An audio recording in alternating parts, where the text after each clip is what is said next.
સુરતના રૂધનાથપુરા વિસ્તારમાં જ્વેલર્સના દાગીના બનાવવાના કારખાનામાં ગેસની નાની બોટલ જોરદાર ધડાકા સાથે બ્લાસ્ટ થઈ હતી, જેને લઈ લોકોમાં ગભરાટ ફેલાતા નાસભાગ અને અફરાતફરી મચી ગઈ હતી. જોકે કામદાર બહાર નીકળી જતા બચી ગયો હતો. બ્લાસ્ટના કારણે બારી બારણાના કાચ તૂટી ગયા હતા. સુરતમાં આગની વધી રહેલી ઘટના વચ્ચે રૂધનાથપુરામાં આગની ઘટના બની હતી.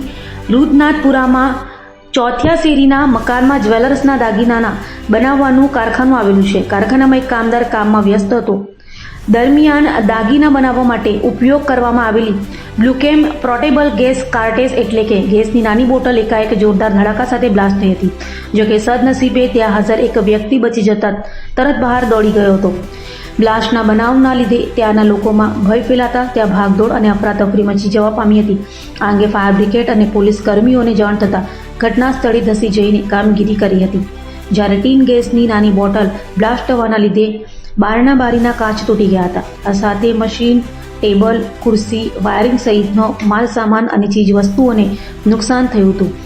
આ બનાવમાં કોઈ ઈજા જાનહાનિ થઈ નહીં હોવાનું ફાયર ઓફિસરે કહ્યું હતું.